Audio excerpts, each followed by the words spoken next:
Welcome back, everyone. In today's video, we have some breaking macro news to share with you. The video will be split into two parts, so make sure to watch until the end. Here are the two most important takeaways.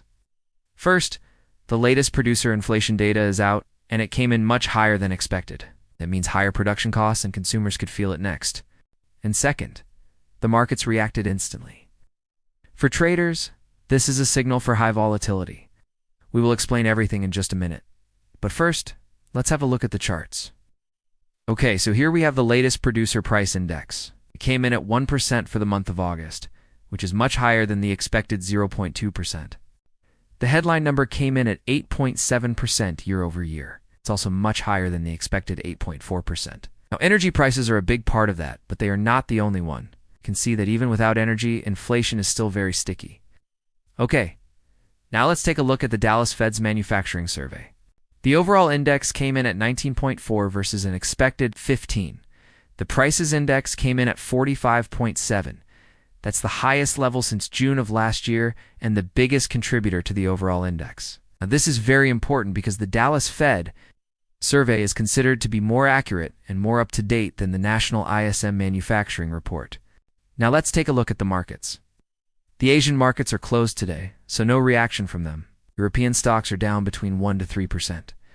U.S. stock futures are also down around 1%. Now initially bonds were selling off, but now they are slightly up. Yields are coming down a bit. Gold and silver are also slightly up. The dollar index is flat.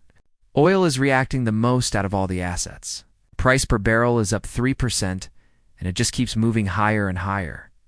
All right, now let's have a look at the top news. The main headlines are mostly related to the new CPI data. Bitcoin was the biggest loser in the stock market. The S&P 500 was down 0.6%.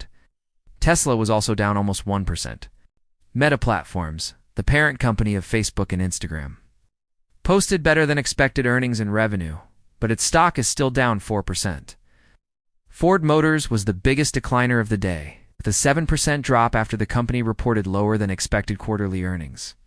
Best Buy was the biggest gainer of the day, with a 6% jump after the company raised its full-year profit forecast.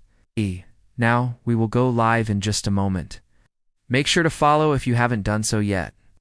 And here's the most important part of the video. Next time we go live, the screen will look like this. This is our weekly newsletter.